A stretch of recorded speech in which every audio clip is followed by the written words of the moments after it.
Estamos dando inicio entonces al foro que dimos en llamar Educación Superior, Ciencia y Luchas Democráticas en América Latina y el Caribe. Es un foro que organizamos distintos GTs de Claxo. Está el GT de Ciencia Social Móvil Impolitizada, el GT de Políticas Educativas y Derecho a la Educación, el GT de Educación e Interculturalidad, el GT de Universidades y Despatriarcalización, junto con el Ministerio de Educación de Colombia. Así que, bueno, fuimos formando algunas instancias para intercambiar en este foro a través de nuestra organización y vamos a trabajar algunas problemáticas que Ricardo les va a contar. Claro, muchas gracias, Mariana.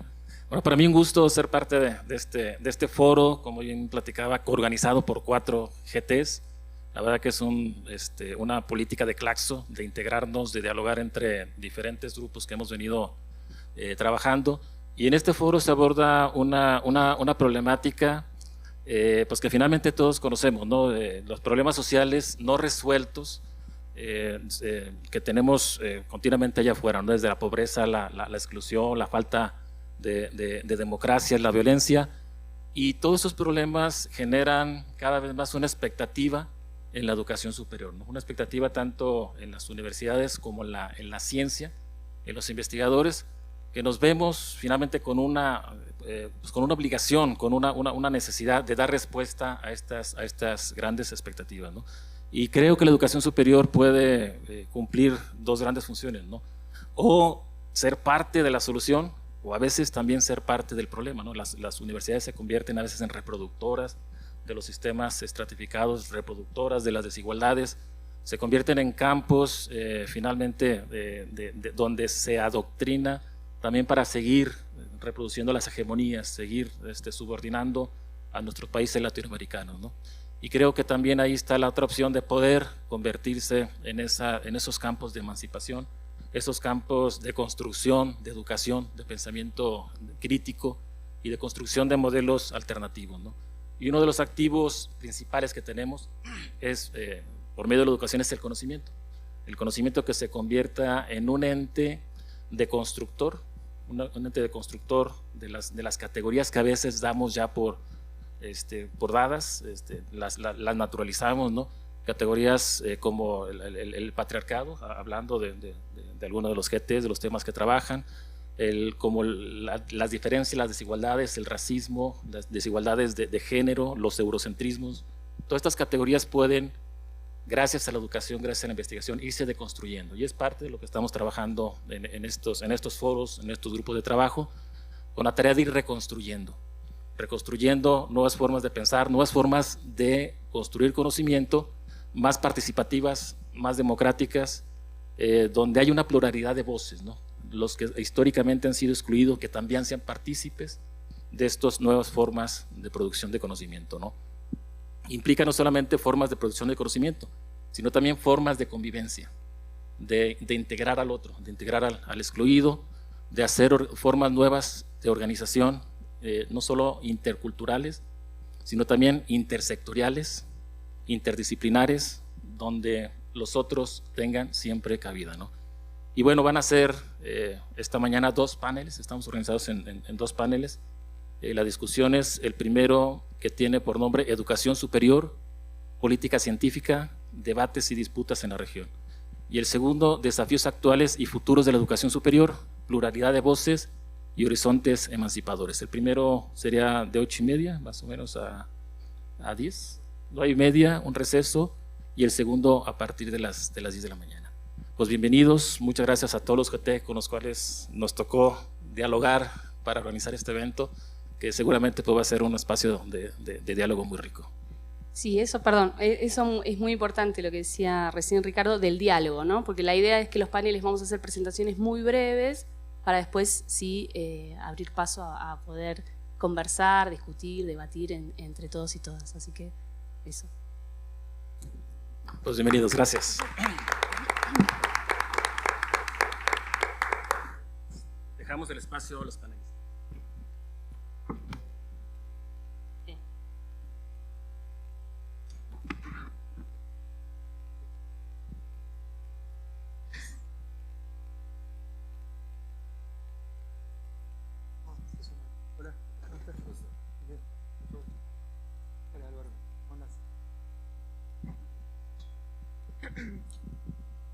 Bueno, buenos días a todos y a todas.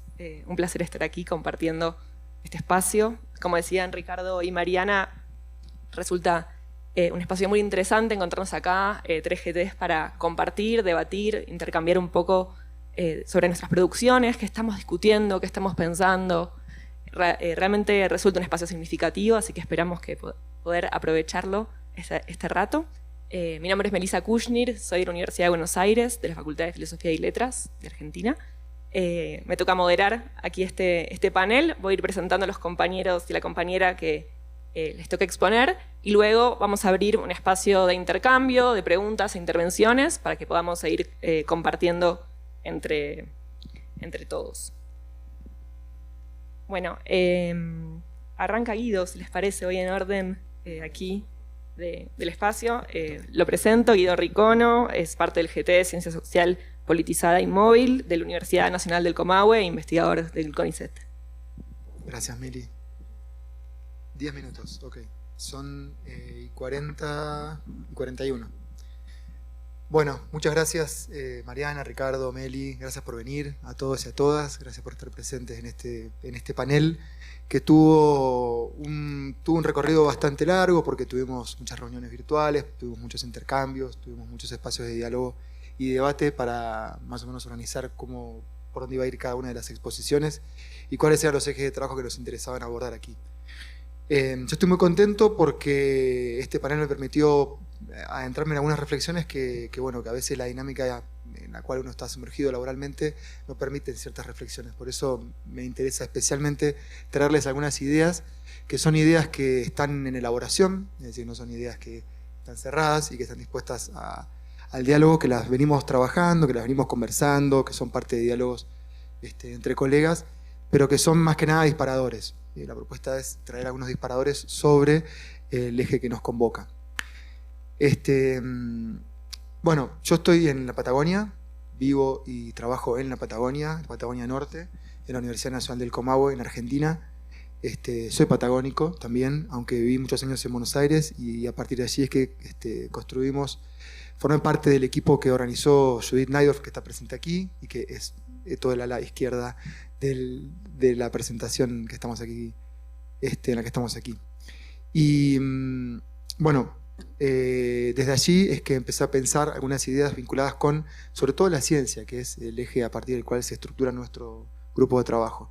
Algunas ideas sobre educación superior también, pero fundamentalmente la ciencia.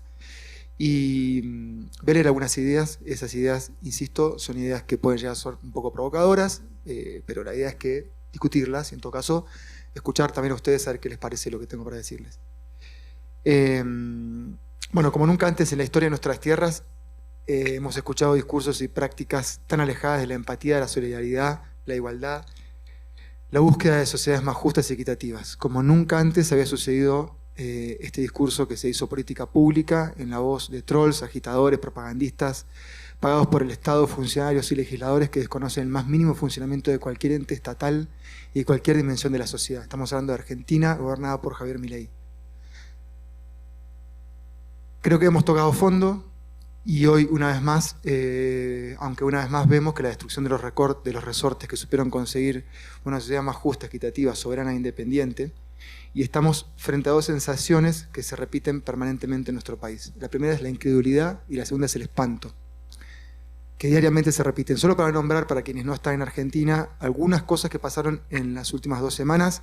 El presidente se burló de un niño con autismo porque salió hablando en los medios sobre la necesidad de revisar la política de discapacidad del gobierno nacional. Se burló de los jubilados que semanalmente reclaman por un aumento de sus ingresos, que es el más bajo de los últimos 25 años. Milei y algunos de sus funcionarios también cuestionaron a los profesionales del hospital público de alta complejidad para las infancias, que es el Garrahan, que están en un plan de lucha para que no se caiga la más mínima prestación que están llevando a cabo. Milei y sus funcionarios también cuestionaron a las universidades y al sistema científico y tecnológico nacional, que está sometido a una política de ajuste feroz que está generando una fuerte sangría de personal calificado hacia otros países, así como sigue eliminando la posibilidad de acceso a la carrera de investigador científico del CONICET, sometiendo al más mínimo indispensable funcionamiento para investigación y desarrollo de las universidades nacionales. Bueno, el ataque llegó la motosierra, la estamos viviendo en nuestro país, hacia todo aquello que es considerado ideológico, inútil, zurdo y toda una caterva de insultos hacia lo público que se instaló en la agenda de esta nueva derecha. Bueno, la pregunta que me hice yo en relación a todo esto, que creo que estamos más o menos de acuerdo, es ¿qué es todo este arsenal de desprestigio hacia lo público, hacia el Estado y hacia sus resortes principales?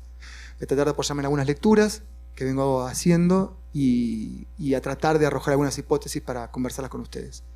Yo creo que estamos ante la iniciativa liberal más descarnada que se ha intentado imponer en nuestras tierras y que con planificación o sin ella, todo indica que el neoliberalismo y sus características centrales hoy son política pública.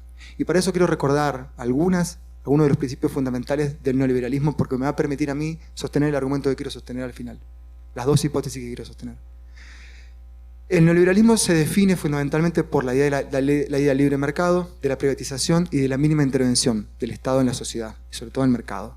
Los nombres más destacados son Milton Friedman, el texto más importante es Capitalismo y Libertad, del 69, y Friedrich Hayek, y sus libros El camino de la servidumbre, del 46, y Capitalismo y Libertad, del 62.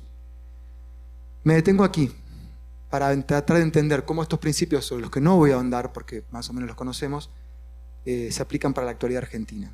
Friedman argumentaba que, abro comillas, el funcionamiento eficiente del sistema de precios requiere la descentralización del poder decisional. Es decir, que hay una descentralización que se logra permitiendo que la oferta y la demanda determinen los precios y las cantidades de bienes y servicios intercambiados. La competencia es el motor que impulsa la eficiencia y la innovación de este sistema. Otro precepto liberal importante es la reducción al mínimo de la intervención estatal, porque la participación pública es considerada una obstrucción de la eficiencia del mercado. Es por esto que la privatización de áreas antes públicas se considera positiva, así como la reducción de impuestos y la flexibilización de regulaciones laborales y ambientales. Así, la regulación es considerada clave para estimular la actividad empresarial. Además, la privatización es entendida como pura, descontaminada, a diferencia de lo público, que está guiado por intereses políticos, contaminados y con la presencia de fuertes abusos de poder político, desconociendo lobbies y herencias de la mayoría de quienes tienen capital económico en nuestro país y en general en el mundo. La competencia libre es la garantía de funcionamiento de una sociedad eficiente y promueve el bienestar general al permitir que los recursos se asignen de manera óptima, según las leyes del mercado. Los estados y sus administradores solo deben garantizar este flujo de modo libre y es por ello que el fortalecimiento del Estado se enfatiza en áreas vinculadas con la fuerza policial, el ejército, restricción de derechos, limitación de protestas y todo cuanto sea necesario para proteger las leyes libres del mercado, el libre juego de la oferta y la demanda. Los efectos negativos de esta política no los voy a desarrollar tampoco, pero son evidentes. Restricción del Estado en áreas clave como la salud, la educación y la seguridad social. Esto genera fragmentación social, desigualdad y ruptura de los mecanismos de solidaridad y protección social. Bueno, ahora bien, ¿qué ocurre cuando esto se junta con la ciencia, con una agenda científica? ¿Qué ocurre cuando neoliberalismo y ciencia se cruzan, por lo menos en términos teóricos? Lo primero a destacar es que si el valor de la ciencia se mide en términos de su capacidad para generar beneficios económicos y comerciales, relegando en segundo plano consideraciones éticas, sociales, ambientales, etc., se acentúan procesos que ya son intrínsecos al capitalismo de privatización y exclusión de quienes no pueden pagar por el acceso a la tecnología. Siguiendo a Sheila Slaughter, el mayor causante de este efecto es el desfinanciamiento público y los recortes presupuestarios, que generan una mayor dependencia de fondos provenientes de fuentes privadas que favorecen proyectos relacionados con sectores lucrativos y descuidan áreas de desarrollo científico por ser riesgosas económicamente, que no poseen una inmediata aplicación y que son necesarias para atender cuestiones globales como el cambio climático, la salud pública, la ciencia, la educación, etc. El financiamiento de proyectos de alto riesgo suele resultar poco atractivo para los sectores privados. Por otro lado, cuando los recursos son escasos, Paul Krugman dijo hace un tiempo que los investigadores dejan de perseguir ideas innovadoras y arriesgadas. En Argentina esta situación fue vivida en los años 90, cuando el retiro del Estado fue enorme y se puso en práctica el primer desarrollo neoliberal en el país. La consecuencia obvia fue la dependencia tecnológica extranjera y la fuga de cerebros.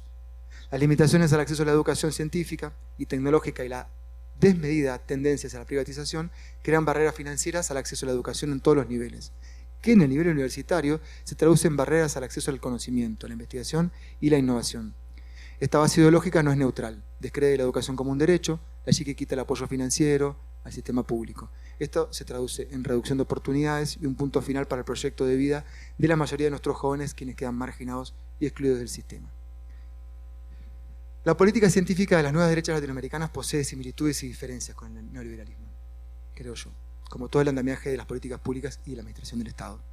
Para situarnos en el caso argentino, la propuesta de agenda de política pública de ciencia posee como característica central un fuerte desprecio hacia la producción del conocimiento científico local. En tanto, se financian programas, se recortan becas, se eliminan posibilidades de acceso al sistema científico-tecnológico. Lo que actualmente sucede ha sido caracterizado como cientificidio. En un artículo de diciembre de 2016, citado que aparece en la web como 2017, pero que ya tiene casi 10 años, de Judith Naidorf, que está aquí presente, quien alertaba sobre la política científica del gobierno de Mauricio Macri y su recorte al área de ciencia e investigación. Sobre todo, abro comillas, el escandaloso recorte de vacantes al ingreso a carrera de investigador científico del CONICET y que, vuelvo a abrir comillas, este recorte redundará en una fuga de cerebros con el consecuente desperdicio de esfuerzo invertido, todo bañado en dolor y en la sensación de caída al vacío. Ante una situación crítica vivida por aquellos años, nos encontramos hoy con un presente mucho peor. Lo que ya en 2016 parecía ser haber tocado fondo, hoy parece mucho peor. El cientificidio parece llegar a nuestros momentos cúlmines como una advertencia de un proceso que se iniciaba ya siendo denunciado en 2016 y que hoy parecería ser un buen horizonte, el de 2016, comparado con lo que estamos viviendo ahora. Lo digo irónicamente, ¿no?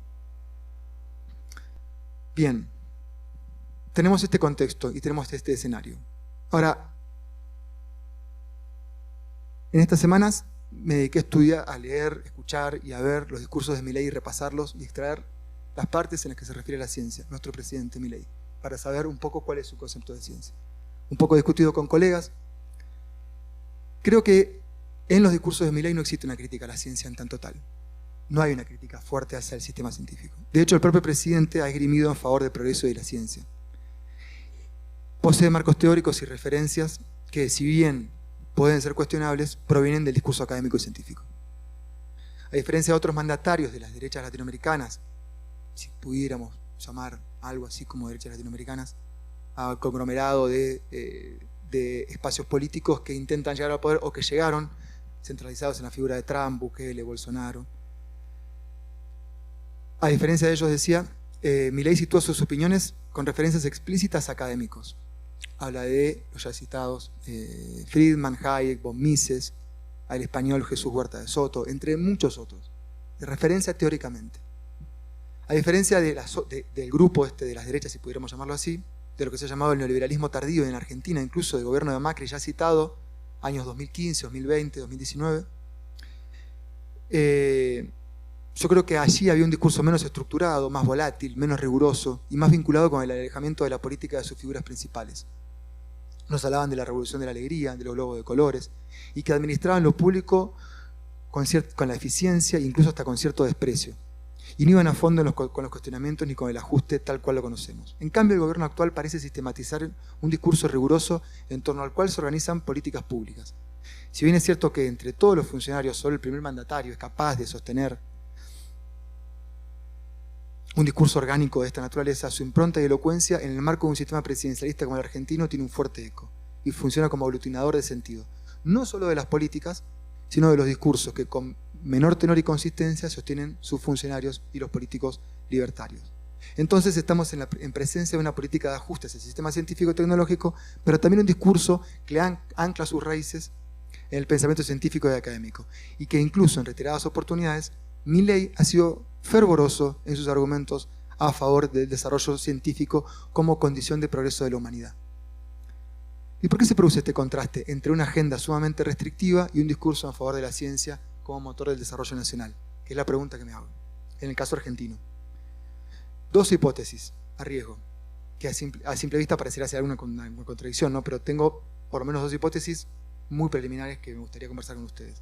La primera tiene que ver con el lugar que para el presidente tiene que ocupar Argentina en la División Internacional del Trabajo.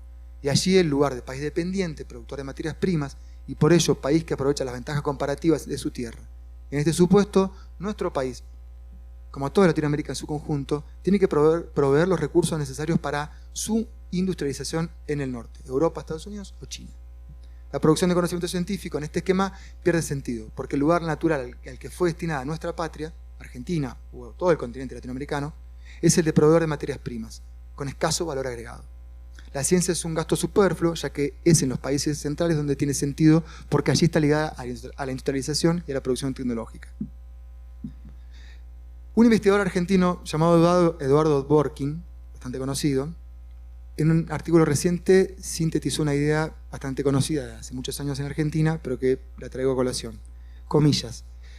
La industria argentina es una industria incompleta porque contiene un número bajo de encadenamientos productivos. Esto hace que cuando se quiere producir un nuevo producto haya que importar una cantidad grande de bienes de capital, insumos y partes para poder producirlo. Esto se dificulta o imposibilita por nuestra crónica restricción externa, que es la carencia de dólares para poder comprar estos productos. Debido a la no completitud de esta industria, un aumento de la producción implica necesariamente un aumento de las importaciones. Los dólares que ingresan al país lo hacen vía exportaciones de productos primarios. En el caso nuestro, argentino, carne, oleaginosas, cereales y litio. Y estos dólares deben ser usados para importar bienes necesarios para mantener en marcha esta incompleta industria, ya estoy cerrando, nacional. Para pagar deuda, ilegítima deuda, que volvimos a contraer nuevamente bajo el gobierno de Milei, y para la fuga de grandes capitales de dólares que se dan a través de mecanismos legales e ilegales de los gobiernos de Milei y de Macri. ¿Qué rol debe ocupar el Estado en este esquema? El Estado es el rol del promotor de la innovación productiva, pero no es en nuestro país o en países de capitalismo tardío, donde este es el rol que tiene que ocupar, sino que este es el paradigma internacional. De acuerdo a Mariana Mazzucato, quien plantea que los gobiernos de Estados Unidos, Unión Europea y China tuvieron roles protagónicos en el desarrollo de la industria de la computación, Internet, la industria farmacéutica, la biotecnología, la energía nuclear, la tecnología espacial, etc. En Argentina, un ejemplo de esto es YPF Tecnología, fundado bajo el gobierno de Cristina Fernández, con un ecosistema compuesto por el Estado, el sector científico y el sector productivo. Es decir, para Milei, para los gobiernos neoliberales del estirpe de Milei, del anarcocapitalismo o del neoliberalismo a ultranza, la ciencia en este esquema, el rol que ocupa la ciencia en este esquema, es el que le toca en relación a la visión internacional del trabajo y sus ventajas comparativas. Solo es sostenible un programa de ciencia destinado a mejorar o eficientizar la producción de materias primas, porque es competitivo económicamente. La segunda hipótesis, y con esto cierro, vinculado a por qué aparece esta contradicción, es que Milei posee una confianza absoluta en el mercado. Y es a través de las leyes mercantiles, que nunca son libres ni mucho menos equitativas, que se determina la importancia o no del sistema científico en una nación. Ligado a lo que venía diciendo, esta idea posee un elemento distintivo, y es que para Milei el conocimiento científico que no se autofinancia no sirve porque es deficitario, porque el mercado no lo ha absorbido. Si un conocimiento fuera necesario, el mercado lo absorbería y pasaría a ser un bien comprable y vendible, porque la sociedad lo necesita y está dispuesta a pagar por ese conocimiento. Ambas hipótesis constituyen, creo, los pilares del andamiaje científico en la propuesta de la libertad avanza. No es un rechazo a la ciencia, sino que es una propuesta de una agenda científica determinada. Muchas gracias.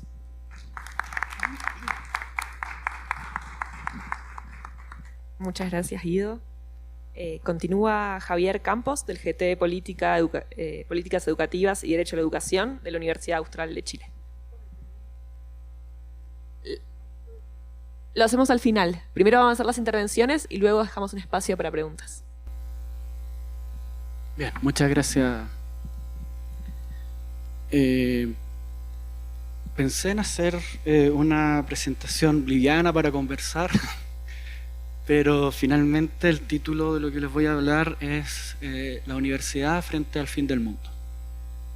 Y es porque nos encontramos en una época, y la estamos viviendo, en donde la aceleración de algunas tecnologías, pero al mismo tiempo ciertos eventos globales que estamos presenciando, han roto algunos de los conceptos básicos de lo que significaba la cultura humanista de Occidente. Me refiero a la situación que se vive en Palestina y el escolasticidio que está ocurriendo frente a los ojos del mundo, frente al cual las instituciones que creamos luego de la Segunda Guerra Mundial para que situaciones como esta, genocidio, no volvieran a ocurrir, han fracasado completamente en su capacidad, en el fondo, de articular el pensamiento, el conocimiento, en función de la paz y la no violencia.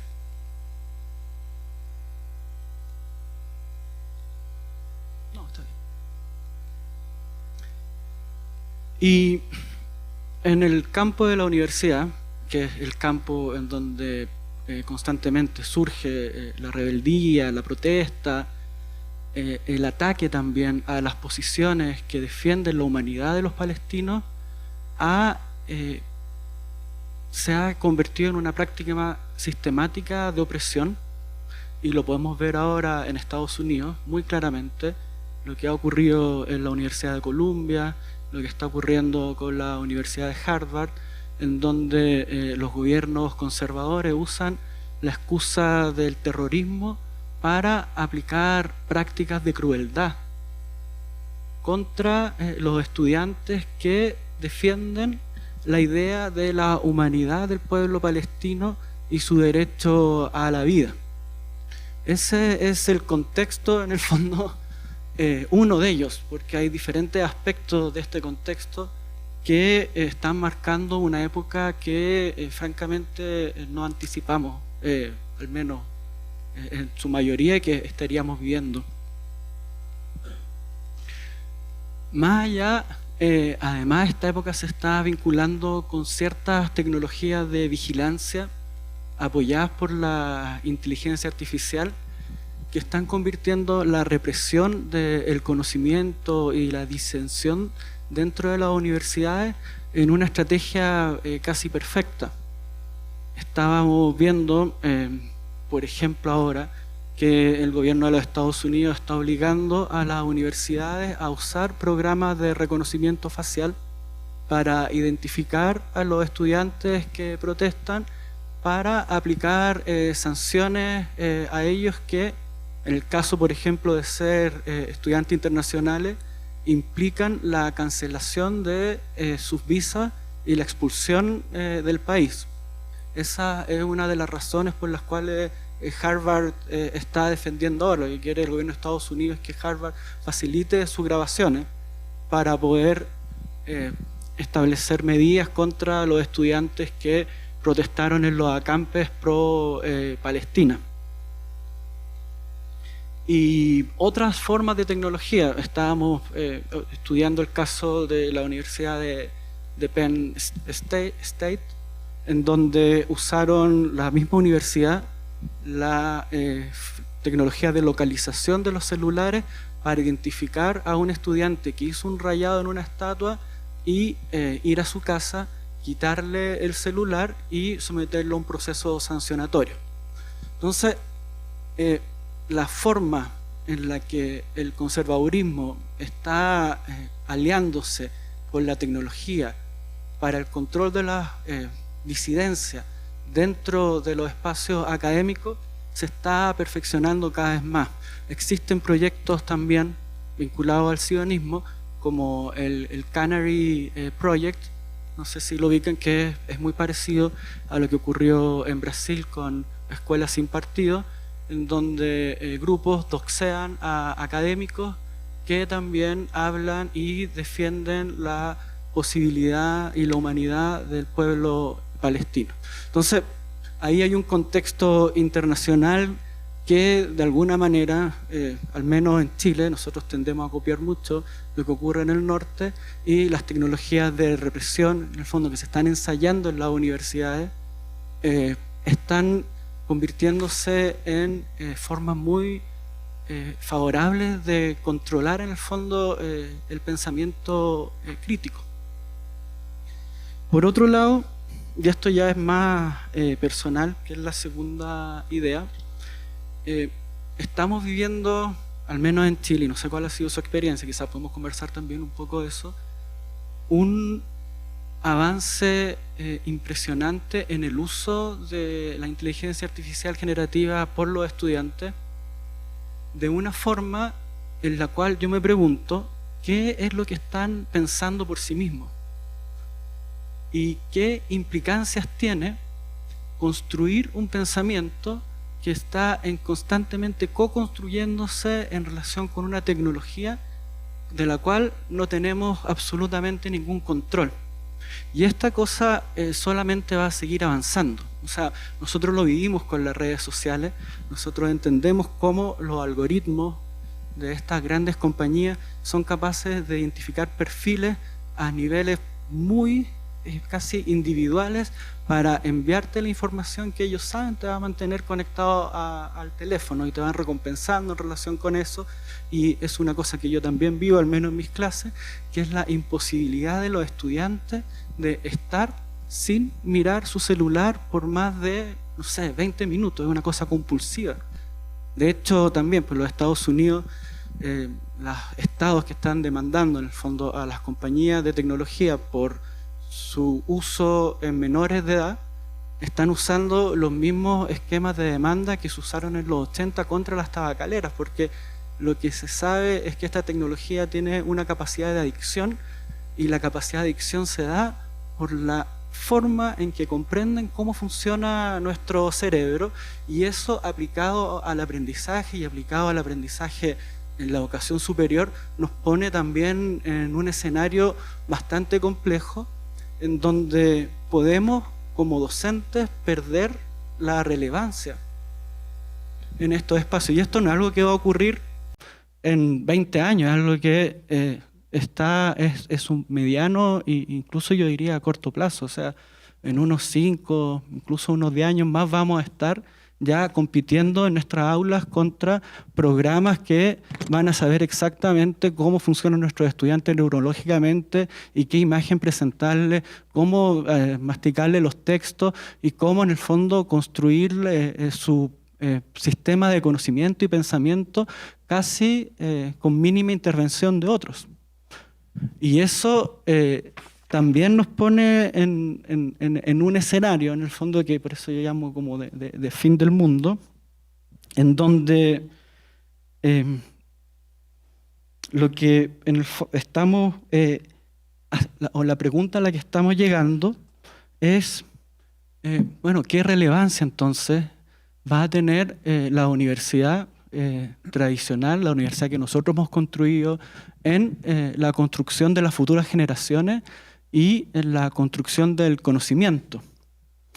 Y aquí, en el fondo, es una pregunta quizás es un poco anterior y también relacionada con la experiencia personal, producto de la estructura del financiamiento de la educación superior chilena, que es una estructura que está basada en los vouchers y focalizada, o sea, después de muchas marchas estudiantiles desde el 2006 a la fecha, logramos una gratuidad, pero no una gratuidad como la que ustedes se imaginan, sino que una gratuidad focalizada en el 60% para que los estudiantes no tengan que endeudarse con crédito, que establece ciertos aranceles regulados que están basados por mucho tiempo, ahora está cambiando eso, en el valor de las carreras en el mercado, ¿ya? Bueno, la universidad tuvo que hacer muchos recortes, despidieron a muchos académicos y nadie nos defendió. Y ahí está mi pregunta, es como, ¿por qué no nos están defendiendo las sociedades a la universidad? ¿Por qué las sociedades no sienten que la universidad es algo que les pertenece, que les es propio? Y es una pregunta que no tengo respuesta ahora, pero creo que es una pregunta que tenemos que hacernos con mucha seriedad, porque esto está pasando en Estados Unidos. Nadie está defendiendo a Harvard, nadie defendió a Columbia como universidad. Está pasando, no sé cómo lo están viviendo ustedes en Argentina, pero está pasando en Chile fuertemente. Las universidades se están achicando, las carreras, esta idea del capitalismo académico en la reestructuración de las plantas universitarias y de la construcción del conocimiento también es algo que está ocurriendo en forma paralela, y todos esos movimientos estudiantiles, todos esos movimientos de la sociedad civil no están existiendo en este contexto. Hay una autora, y con eso voy a terminar, que se llama Vanessa Machado y tiene un librito que se llama Hospicing Modernity, como si pudiera traducirlo, se llama Ayudando a morir a la modernidad.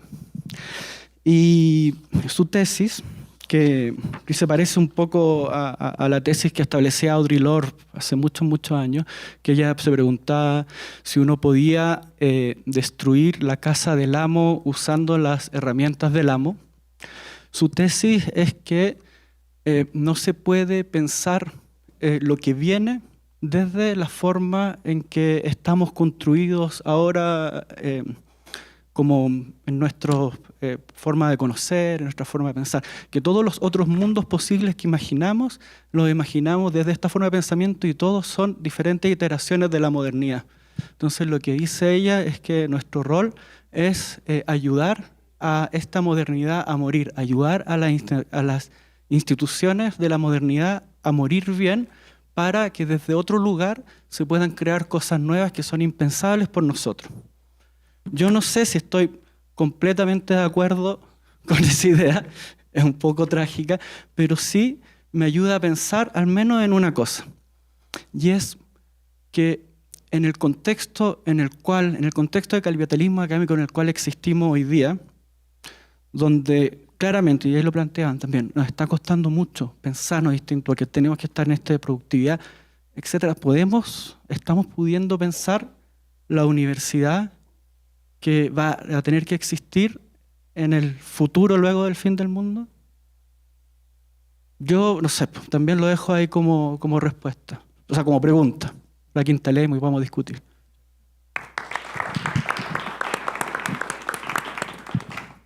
Muchas gracias, Javier.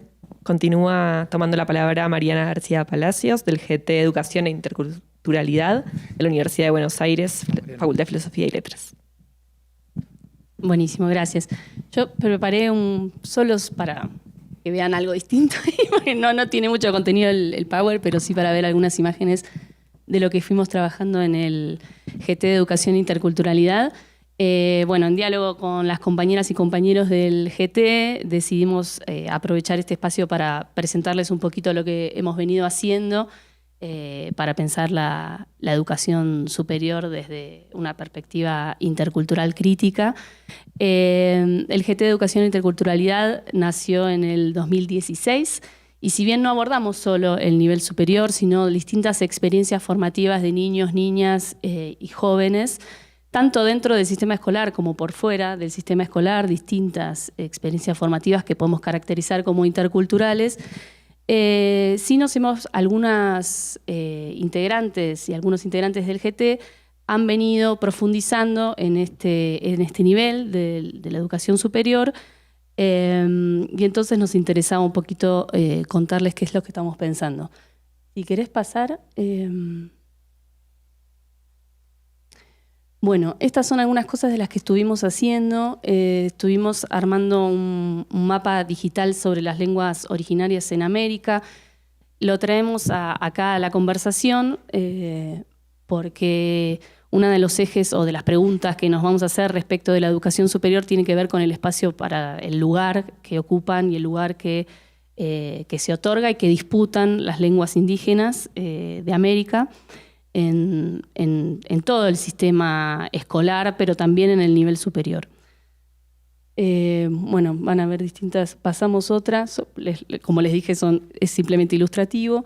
Participamos con el GT, junto con otro GT, que también estaba Javier Campos, con el GT de Derecho a la Educación, en la red de conocimientos sobre el derecho a la educación desde el sur global, en donde estuvimos trabajando fuertemente en el estudio de qué es lo que está sucediendo con el nivel superior en la región y también a nivel interregional, ¿no? Hicimos distintos informes y sistematizaciones bibliográficas y también de datos que distintas agencias y organismos fueron construyendo y pudimos llegar adelante distintas investigaciones situadas de algunos fenómenos que estaban sucediendo en el nivel superior, como es el caso les quería llamar la atención sobre el segundo, que está aquí, que es un estudio de caso de un terciario en la Argentina, que es de formación docente para docentes indígenas, que es un terciario que fue pionero, porque para el caso argentino, que no es el caso... en este caso no es el caso pionero respecto de la educación intercultural en América Latina, porque en Argentina las discusiones sobre interculturalidad vinieron un poquito más tarde que en algunos otros países de la región, pero sí en el caso de la provincia del Chaco específicamente, la creación de este terciario de formación de docentes indígenas ha resultado una experiencia muy significativa en el campo porque ha logrado el acceso de muchos jóvenes indígenas, por supuesto sobre todo de la provincia de Chaco, a la educación superior. En Argentina no es solo el sistema universitario, como saben, sino también distintos terciarios, como por ejemplo de formación docente. Bien, y luego también hicimos este librito. Si quieres pasar. Bien, esta es la última producción del GT y sobre este trabajo venía a poner en la conversación algunos ejes para discutir la interculturalidad en el sistema educativo y en el nivel superior, que es un libro que se llama Interculturalidad de Educación en Contextos de Desigualdad en América Latina, y tiene todo una parte de este libro en donde discutimos justamente la educación superior. Escuchando también acá a mis compañeros, bueno, pensaba qué tiene para ofrecer tal vez la discusión sobre la interculturalidad desde una perspectiva crítica a las preguntas que estamos haciendo sobre el contexto regional actual y específicamente local en Argentina. Y bueno, algo que me parecía sumamente importante traer es la lucha y el movimiento de los pueblos indígenas para acceder y poder garantizar su derecho a la educación superior.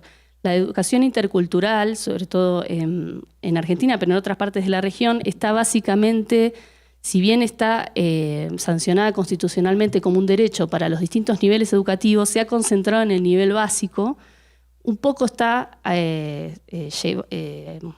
logrando un alcance en el nivel medio, se ha comenzado a pensar en el nivel inicial, pero en el nivel superior es bastante reciente el acceso de los jóvenes indígenas a las universidades y a su vez la disputa por el espacio, ¿no? O sea, no solo no accedían, sino que tampoco el espacio aparecía como disputado desde los movimientos indígenas. Pero esto está cambiando hace varios años que ya sí se empieza a disputar, a luchar por, obviamente pensemos en contextos de grandes desigualdades socioeconómicas también, entonces el acceso a sistemas de cuotas, becas, etcétera, es fundamental para acceder al nivel superior. Y esto abre la discusión respecto de otras formas de hacer universidad, que Javier se preguntaba, bueno, ¿cómo sería la universidad, ¿no? Luego del fin del mundo? Bueno, yo automáticamente pensaba, bueno, si tal vez no hay también que escuchar otras formas de hacer universidad que vienen disputando los movimientos indígenas respecto de sienten propia la universidad tal como está, digamos, cómo cuando acceden logran permanecer, qué espacio hay para los conocimientos que se consideran tradicionales dentro de los pueblos indígenas, qué lugar hay para las formas de enseñanza y aprendizaje. Y bueno, algunos aspectos que nosotros estuvimos relevando fuertemente tienen que ver con, claramente, la cobertura. Es muy poca la cobertura que hay en educación superior respecto de los pueblos indígenas inmigrantes.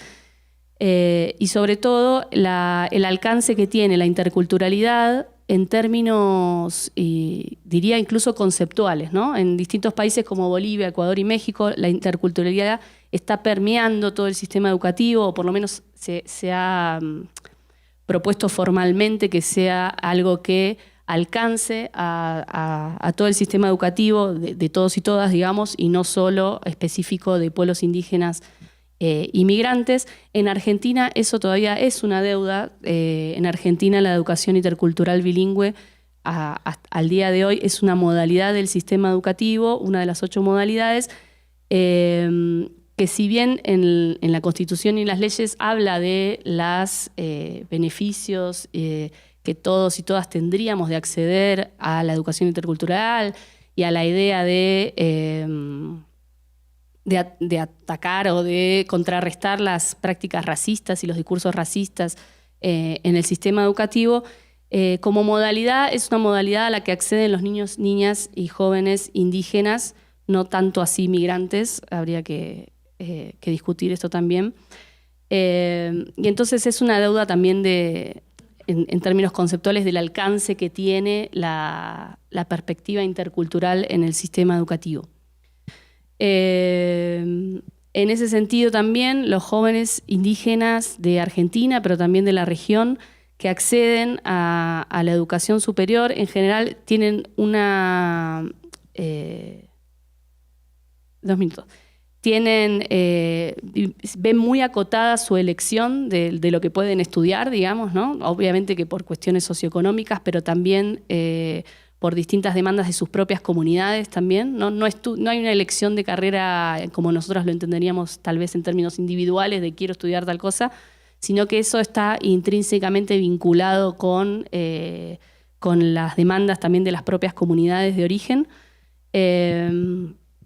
Y hay algo que han venido resaltando los distintos estudios que me parece importante traerlo también acá, que es los procesos de redefinición identitaria de los jóvenes y las jóvenes que acceden al nivel superior. Prácticamente en toda la región se releva cómo el nivel superior, ya sea en formación docente o en carreras universitarias distintas, interpela a los jóvenes y las jóvenes indígenas y los contribuye con distintos procesos lo podríamos llamar, en muchos estudios se llama etnogénesis o, bueno, de redefinición identitaria de las comunidades, de los jóvenes y las jóvenes y también de sus comunidades de origen, ¿no? Poder empezar a valorar de modos distintos la lengua de la comunidad o del pueblo, los conocimientos, ¿no? Paradójicamente decimos en un contexto donde tal vez justamente es donde ocupan un lugar muy marginado, ¿no? Bueno, y por otro, ¿qué lugar ocupan entonces estos jóvenes y estas jóvenes que acceden al nivel superior en la formación de conocimiento científico, ¿no? Que también era una de las... no tengo respuestas, sino una de las preguntas que me parece interesante hacernos cuando hablamos de conocimiento científico y políticas universitarias. Bueno, ¿qué lugar ocupan? ¿Qué lugar están demandando en esa producción de conocimiento científico? ¿Cómo entran en diálogo esas formas de construcción de conocimiento con otras formas de construcción de conocimiento? Bien, tenía que cerrar, así que...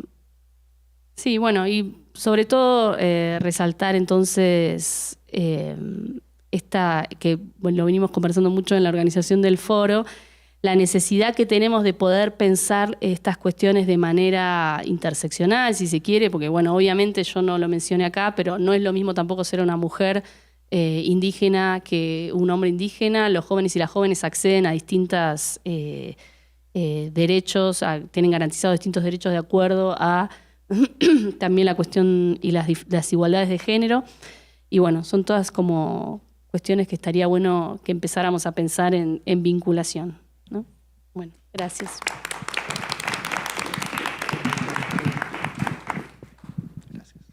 Muchas gracias. Bueno, le toca ahora a Álvaro Gallardo, director de Fomento de la Educación Superior del Ministerio de Educación de Colombia. Muchas gracias. Bueno, creo que los temas acá tratados me caen muy bien porque voy a hablar de esos temas a modo como de engranar mucho de lo que han dicho acá. Yo comienzo con una idea central, es nosotros, y voy a hablar un poco desde el ministerio porque es la posición que tengo, pero voy a tratar voy a hacer una crítica a la universidad misma incluso al final, que no es algo del ministerio, por ejemplo.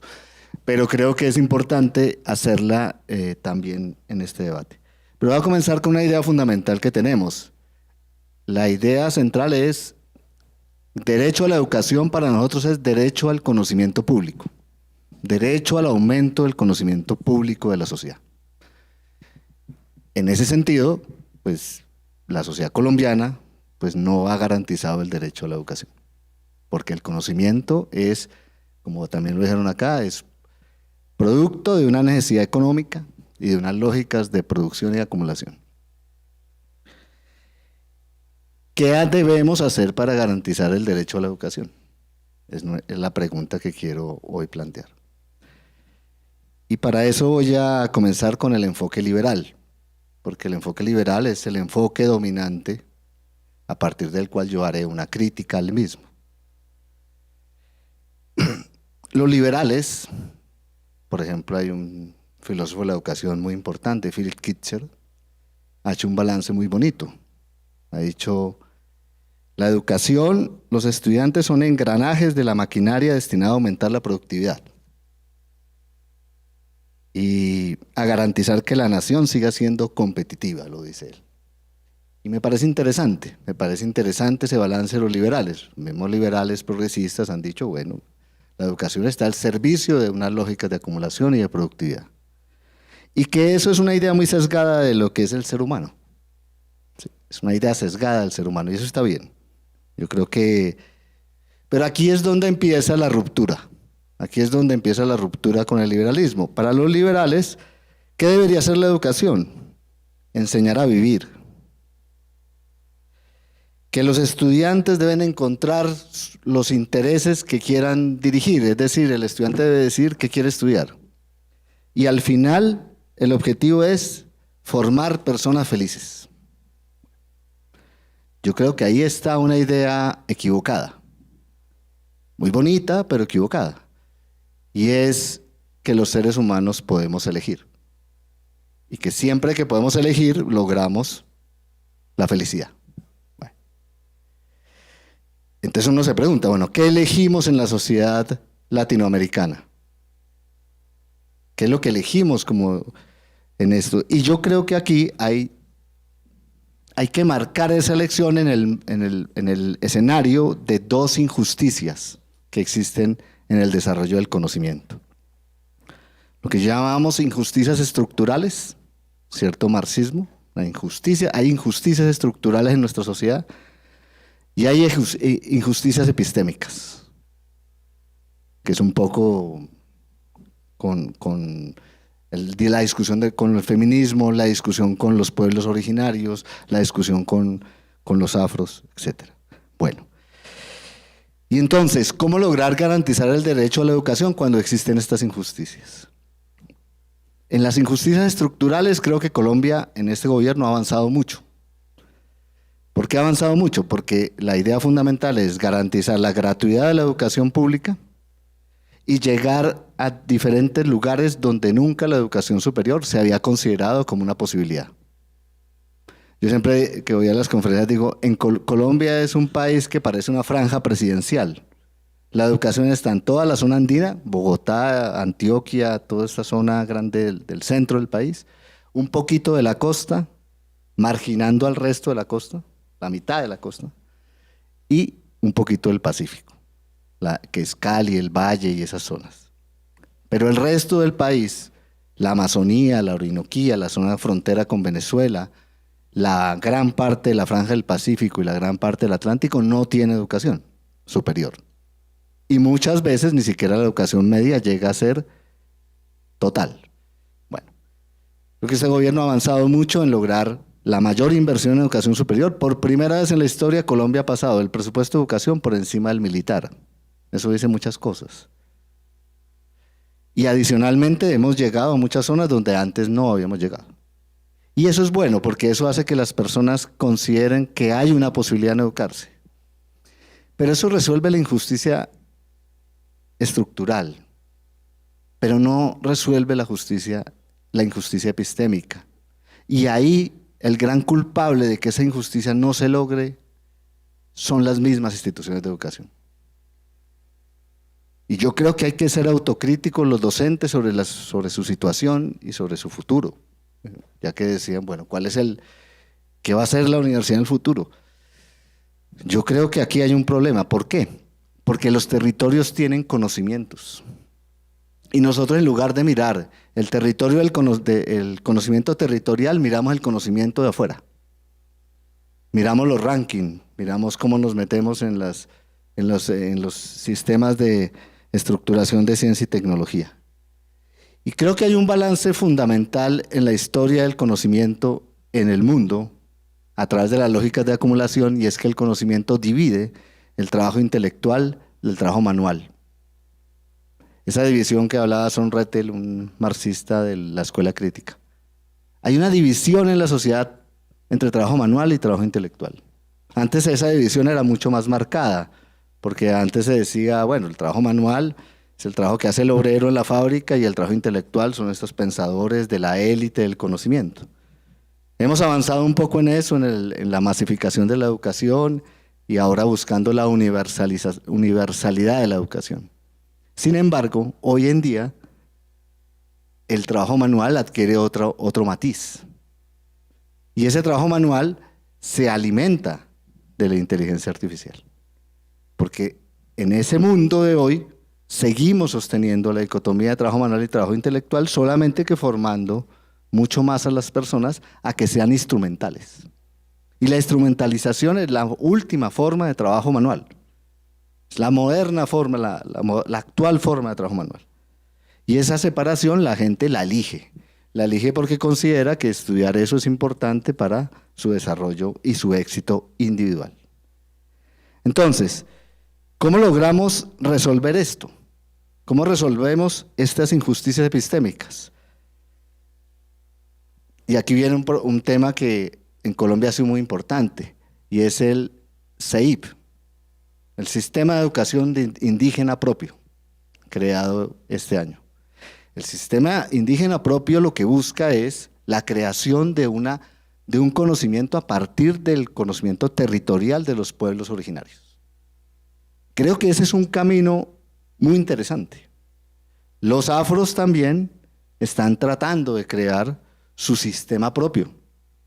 Los raizales, por ejemplo, hablan del meritorio, o sea, el mar como territorio. Y esas tecnologías políticas del territorio, cuando reconozcamos esas tecnologías políticas del territorio, creo que estaremos reconociendo el conocimiento del territorio. O sea, el conocimiento no está en las abstracciones intelectuales, el conocimiento está en el territorio. Y claramente las universidades lo que tienen que buscar es sacar ese conocimiento que está en el territorio, volverlo un conocimiento más sistemático y generar un progreso en la sociedad a partir del conocimiento territorial. Y creo que no lo estamos haciendo bien. Y no lo estamos haciendo bien porque el conocimiento siempre es el conocimiento formado, conservador, a partir de las lógicas de lo que es el conocimiento adecuado, sí desconociendo toda esa riqueza territorial. Entonces, para poder llegar a garantizar el derecho a la educación, aumentar el conocimiento público de la sociedad, no solamente basta con dejar de embrutecernos sin educación, sino, como Smith decía, ¿no? El ser humano se dedica al trabajo productivo y se embrutece. Pero ¿qué significa hoy no embrutecerse? ¿Ser instrumental? ¿Seguir la lógica del mercado? ¿O construir el conocimiento desde el territorio? Entonces, en ese escenario, yo creo que el gran desafío de nosotros como sistema de educación es lograr construir un conocimiento desde abajo, un conocimiento que reconozca las diferencias, las diferentes tecnologías políticas que hay en el territorio. Fíjense ustedes, cuando uno desarrolla con los indígenas el sistema de educación propio, ¿uno qué encuentra? Uno encuentra, por ejemplo, que los seres vivientes no son solamente, los seres pensantes no son únicamente los seres humanos, que las fronteras no son las fronteras que definen a los países, que el mundo inmaterial es un mundo vivo, que la montaña tiene vida, que la montaña es una forma de conocer, que la montaña conoce. Y eso produce una alteración de las formas de conocimiento. Esa alteración de las formas de conocimiento de los sistemas indígenas propios produce nuevas maneras de ver el mundo, nuevas categorías del mundo y en ese sentido nuevas ontologías. Yo creo que el llamado fundamental de desarrollar y ampliar el conocimiento de la sociedad y la ciencia de la sociedad es reconocer que hay diferentes ontologías del mundo, diferentes formas de categorizar el mundo. Pero cuando uno categoriza el mundo diferente, está en el mundo diferente, ¿sí? Son maneras de estar en el mundo. Y yo creo que el gran objetivo hoy es lograr eso. Si damos ese paso adelante, creo que lograremos una auténtica transformación de la sociedad y un aumento del conocimiento público de la misma. Muchas gracias.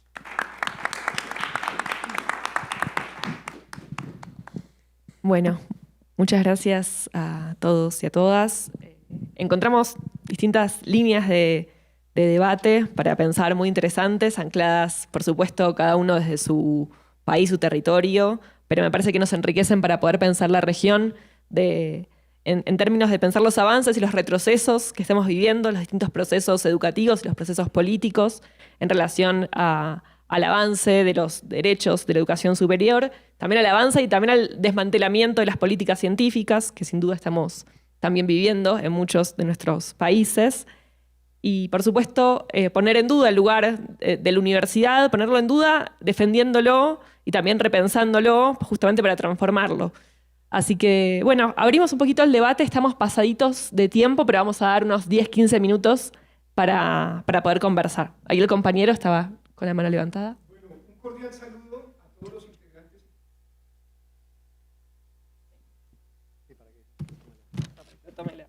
Gracias. Dale.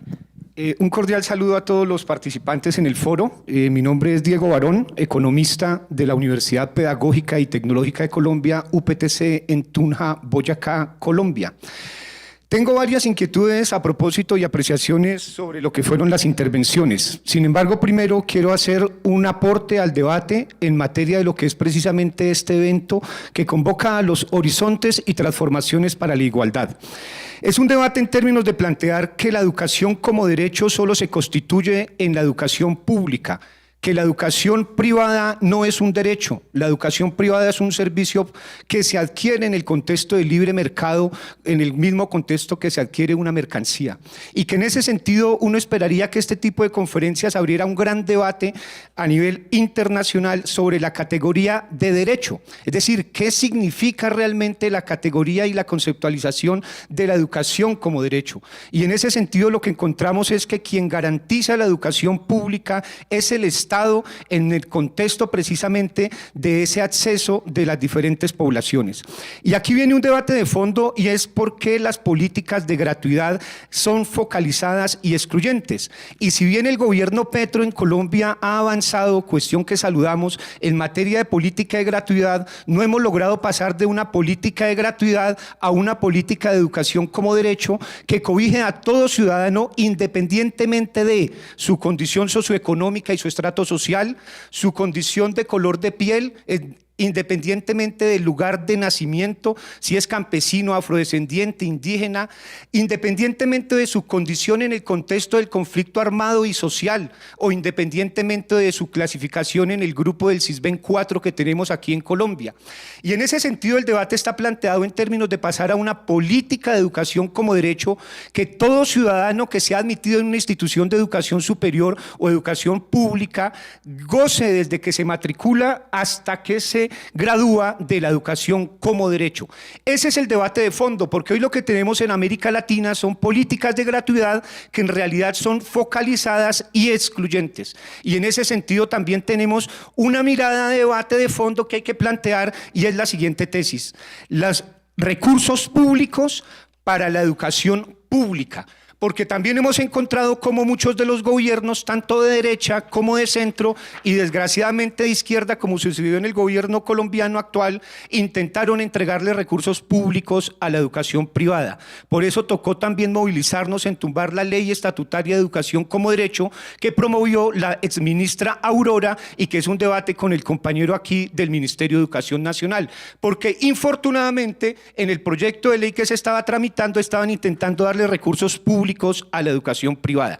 Entonces, dos tesis para el foro y para el debate. Uno, la educación pública se constituye únicamente en la educación como derecho, se constituye únicamente en la educación pública. Y dos, los recursos públicos para la educación pública. No que se desvíen los recursos públicos mediante diferentes figuras para financiar la educación privada en diferentes niveles, como ha venido sucediendo en América Latina. Entonces, esos son dos aportes y ahora una reflexión frente a las dos ponencias de 30 segundos.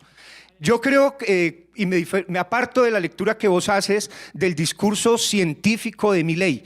Para mí Milei, y como economista le digo, en muchas afirmaciones parece el bufón gaucho.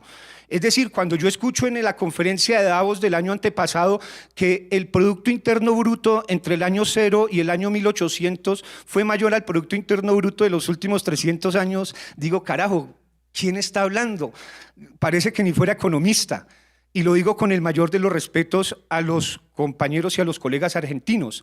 Es decir, que en muchos debates uno encontraría que pareciese un discurso científico, pero realmente lo que están difundiendo son las mismas ideas, replicándolas de la idea austriaca, de las ideas de Hayek, del neoliberalismo salvaje, pero sin un discurso de fondo, de ciencia, realmente, sino con un pseudointelectualismo que realmente limita la posibilidad del pensamiento en la universidad y del debate crítico. Y con respecto a la tesis del fin del mundo en relación a la universidad, creo que es una falacia. Es la misma falacia que nos planteó Fukuyama con la tesis de el fin de la historia. No, estamos por construir y el devenir precisamente de la humanidad es muy complejo.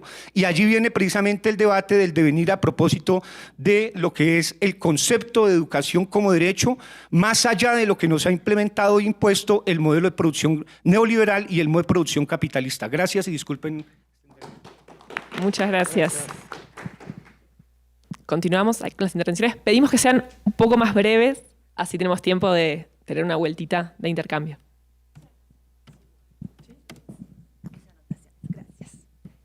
Bueno, muchas gracias a todos y todas que estuvieron presentando. Creo que fue muy interesante lo que cada uno trajo para el debate. Y bueno, y como ustedes fueron trayendo varias preguntas y varios cuestionamientos, creo que, bueno, que es muy importante que podamos abrir ese debate. Sobre el colega de Chile, ¿no? Que nos trae esta idea de el mundo tal cual lo conocemos ahora está cambiando y nos estamos acercando al fin. Contrario del colega ahora, coincido, ¿no? Coincido con vos y pensar, bueno, ¿qué es lo que podemos hacer desde nuestro lugar en cuanto nosotros dentro de la academia, pero también en cuanto a nosotros, en cuanto a seres humanos? ¿Qué es lo que vamos a hacer? ¿No? Y en ese sentido, el colega de Colombia nos trae algo muy interesante que creo que a todos los académicos que estamos dentro de la universidad nos interpela, que es decir, nos tenemos que dar un baño de humildad y pensar que existen otras formas de producir conocimiento que están en los territorios y que generalmente en nuestras investigaciones eso no aparece. Generalmente cuando nosotros investigamos sobre los pueblos originarios, sobre los movimientos sociales y no junto y no con los movimientos sociales, pueblos originarios, etc. Entonces creo que necesitamos mirar más para esas experiencias, como por ejemplo los colegas del CRIC, del Consejo Regional Indígena del Cauca, que han tenido una experiencia maravillosa. El año pasado estuve en su universidad, en la Universidad del CRIC, y ellos vienen trabajando en una universidad intercultural, bilingüe, plural, y también vienen trabajando en el sentido de pensar los currículos dentro de su propia universidad y también dentro de las universidades del mundo no indígena, que es el que nosotros pertenecemos.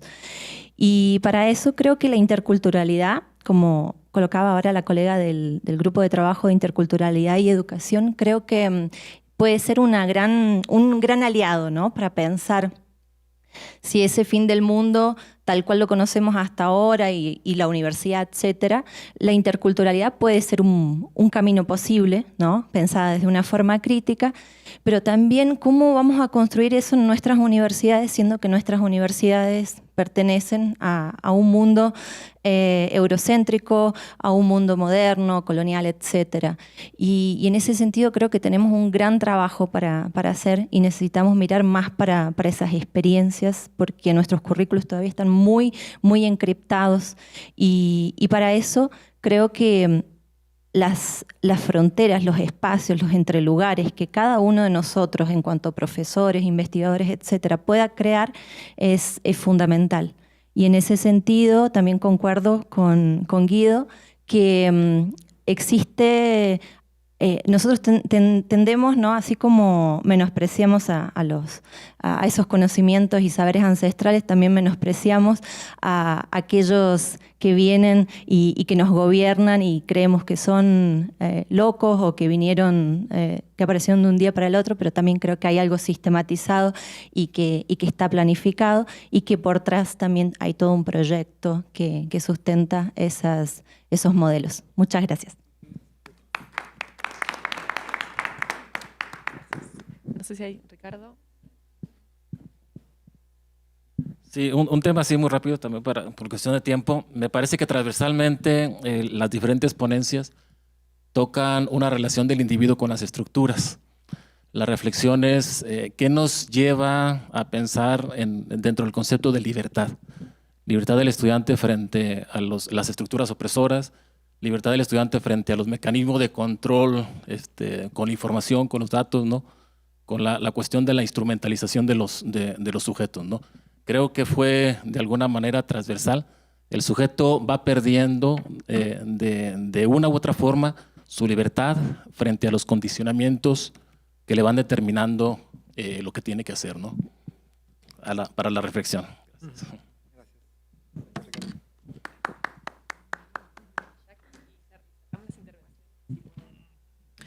Sí, me interesaba esto de poder pensar en la universidad como una institución cerrada, ¿no?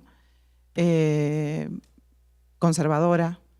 Y como docente universitaria de grado y de posgrado, que enseña metodología de la investigación hace muchos años en Argentina. Mi nombre es Jacquelina Noriega, soy de Argentina, San Luis. Es tan difícil que todo esto penetre el currículum, ¿no? Entonces ahí creo que hay un gran desafío, la colega recién lo decía también. Estas epistemologías, cosmogonías, ontologías, como decía el colega colombiano, creo que están allí y que no han logrado penetrar la universidad. Creo que ahí hay un gran desafío de cada uno de nosotros. Con una colega de México vamos a presentar en esta conferencia una ponencia sobre el diálogo, ¿no? Y la idea de otro, ¿no? En la ciencia, ¿no? Porque creo que la cuestión de la democracia también pasa por allí, ¿no?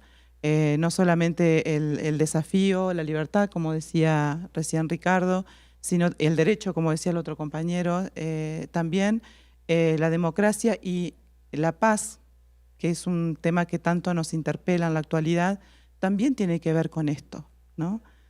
Con la posibilidad de democratizar, del derecho, de la participación, de la inclusión y la exclusión, también tiene que ver con la paz. Entonces, una reflexión en torno a la idea de paz también y nuestra contribución dentro de las universidades de esos lugares. Muchas gracias.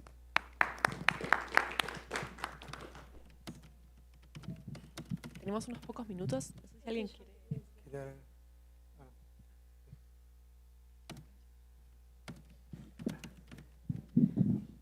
Buenos días, yo soy Paula Grisales, soy periodista científica. Me pareció pues, muy interesante lo que cada uno nos comentó la mañana de hoy.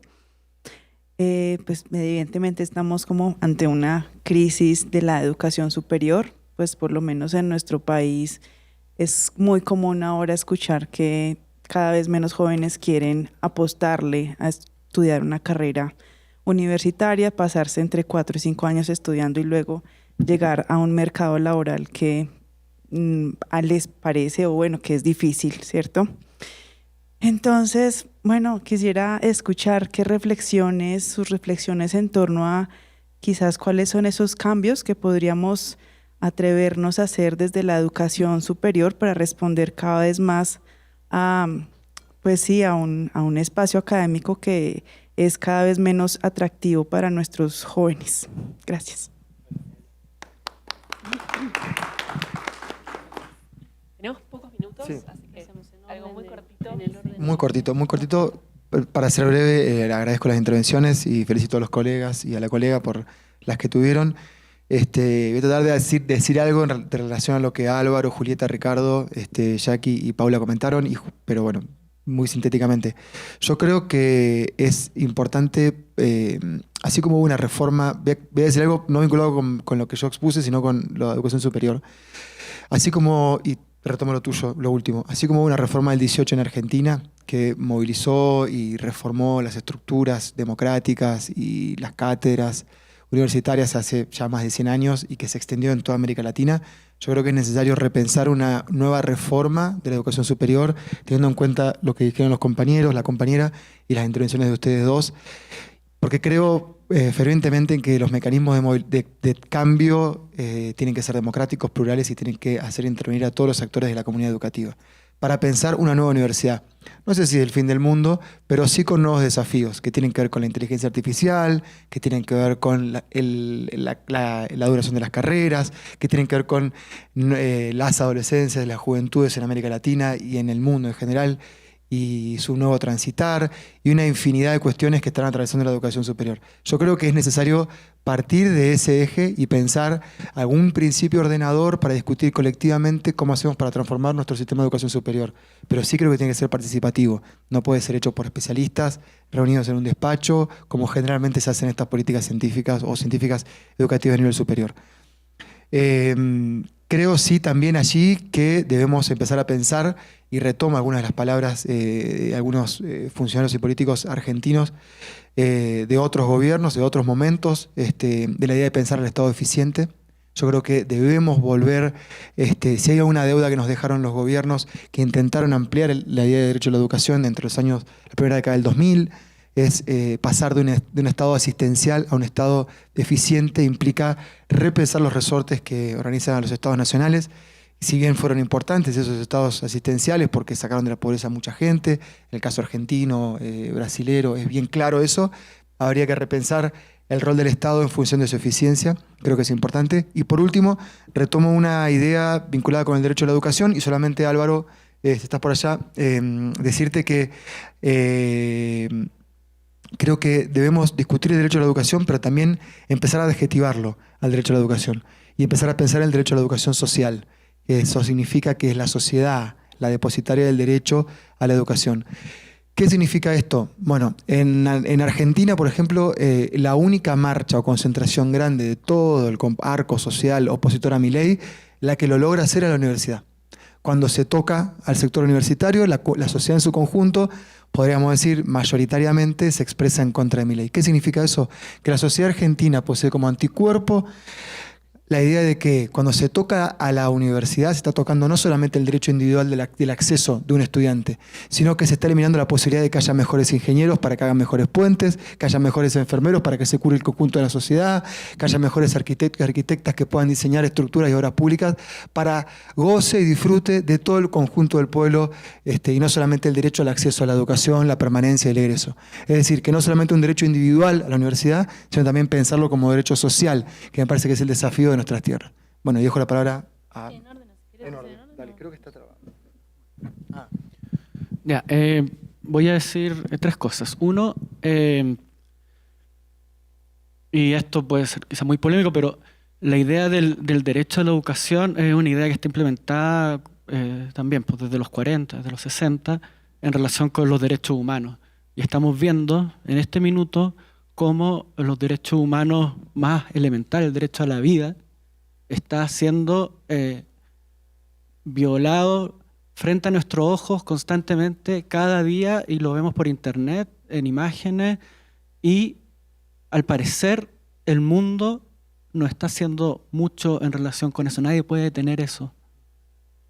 Y de ahí, si ya ese derecho, uno de los derechos más sagrados, el derecho a vivir, es completamente violentado frente a nuestros ojos, ¿qué le queda a los otros derechos? Entonces ya estamos en un plano en donde la idea incluso de los derechos humanos ya está en cuestionamiento por nuestras mismas omisiones. Otro punto, pensemos ya, seguimos defendiendo la idea del derecho a la educación. La segunda pregunta que yo me hago, que tiene mucho que ver con todo lo que se ha hablado en esta mesa, que la hacía también José Cosa cuando estábamos en este congreso de la REG, no es simplemente preguntarnos qué sobre el derecho a la educación, sino a qué educación tenemos derecho. No se trata simplemente de ingresar a las universidades por ingresar y después ingresar a espacios que epistemológicamente nos discriminan. y que nos ofrecen como alternativa la asimilación a una sociedad productivista, capitalista. No se trata simplemente de eso, y claro, y ahí lo público quizás es una respuesta, pero lo público no es garantía de mayor humanismo o de no estar en el productivismo. Las universidades públicas en Chile no son precisamente las que están más enfocadas en pensar el nuevo Chile. Y ahí viene mi tercera pregunta, que es esta provocación del fin del mundo. Y es el fin del mundo, no el fin de la historia. Ahí hay una confusión entre... Pero espera, déjame...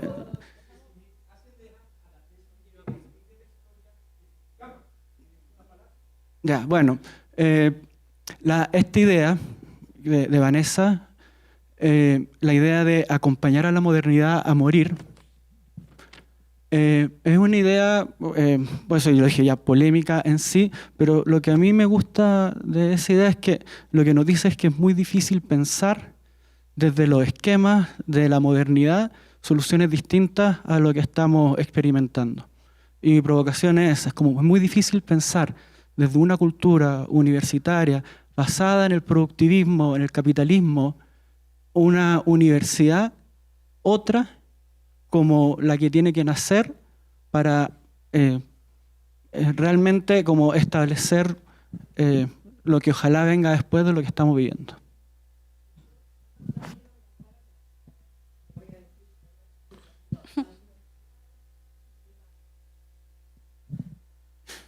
Aún. Alguna.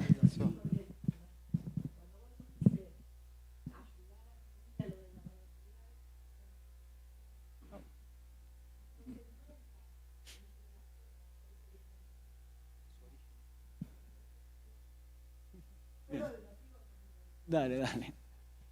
Tomo un segundito la palabra. Les agradezco a todas y todos las intervenciones. Me parece que hay muchos puntos en común, al menos en la discusión. Me interpela a mí mucho el tema de la injusticia epistémica. Como antropóloga trabajo acerca de la construcción de conocimiento y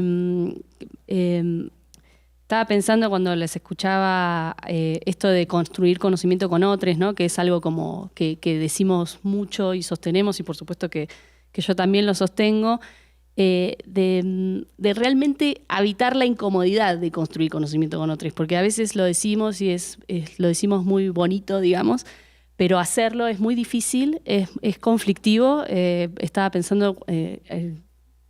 con un equipo de investigación armamos unos materiales que se llaman efemérides interculturales, los armamos junto con docentes indígenas y es difícil porque obviamente nos criticaban todo, con mucha razón, pero digo, hay que evitar ese lugar de incomodidad, ¿no? Porque decimos hay que abrir el diálogo y qué sé yo, pero bueno, hay que bancarse las críticas, todo, digamos. Así que me parece que parte de eso es eso. Evitar esa incomodidad real de conversar con otros y otras. Esto no está sonando más, ¿no? Sí. Que ese para mí es el camino para discutir las injusticias epistémicas, ¿no? No solo que sea un eslogan, sino realmente evitar eso. Bueno, eso nada más. Gracias. Brevemente, yo sí creo que mi ley ha sido importante por algo. Y yo lo veo positivamente en este sentido, no van a tomar mal, es poner el discurso de la coordinación por encima de los incentivos. Y ese escenario me parece bueno, porque Hayek y ellos pensaban en el mecanismo de coordinación de una sociedad, decía la información es el mecanismo que coordina la sociedad. Claramente, como lo ha dicho aquí el compañero de Chile, la información... Uno dice siempre, ¿no? O la gente dice, la información para tomar mejores decisiones. Carreta. La información es un elemento de poder. Y Gaza lo demuestra, pero con creces. Ahí existe toda la información posible y nadie toma una decisión real. Entonces, precisamente, estos mecanismos de coordinación lo que muestran es quién maneja ese mecanismo de coordinación, quién lo define y quién lo domina. Yo creo que en esa discusión me parece interesante mi ley, porque elimina la fragmentación de la discusión de los incentivos, que era tan problemática para un discurso progresista. O sea, a mí me parece que meternos en esa discusión es bastante valioso, porque muestra las relaciones de poder que nacen crasamente en la discusión. Y sobre lo otro, claramente la discusión sobre los sistemas propios y demás, yo ahí tengo dos discusiones sobre lo que se ha planteado. ¿Cuál es la idea de universidad que uno quisiera defender? Pues la idea de universalidad, ¿no? Entonces muchos dicen, pues toda universidad debería tener la posibilidad de ampliar sus formas de conocer. Pero entonces estamos hoy llegando, al menos en Colombia, a un mundo donde tenemos las universidades indígenas por un lado, las universidades afro por otro, las universidades occidentales por otro. ¿Será ese el mejor camino? Yo creo que el reconocimiento de esas instituciones es muy válido, pero habrá que llegar a un momento donde la universidad se consolide en una gran conversación, porque si no, terminamos en la gran dispersión de posiciones. Sí, la UAIN muy interesante, la de Pastos y Quillacingas muy interesante. Fíjense la diferencia entre la UAIN y la de Pastos y Quillacingas. UAIN dice, algo así como Diego Cosa, no pensemos en Occidente, solo nosotros. La de Pastos y Quillacingas dice, no, hay que conocer Occidente y hay que discutir. Es interesante esa discusión de esa universidad indígena propia también. Cada una también tiene una visión, pero creo que la de los Pastos da un camino que es interesante y ojalá en esa idea propuesta acá de diálogo, de una nueva idea de universidad, es ese diálogo posible para crear una visión universal de la educación superior. Difícil, sí, pero yo creo que ese es el camino para andar. Gracias. Bueno, muchas gracias a todos y a todas. No sé si se escucha o no. Nos damos 5 minutos de receso porque estamos un poquito pasados de tiempo. Seguramente continuemos algunos de estos debates. Bueno, muchas gracias a todos y continuamos en 5 el siguiente panel.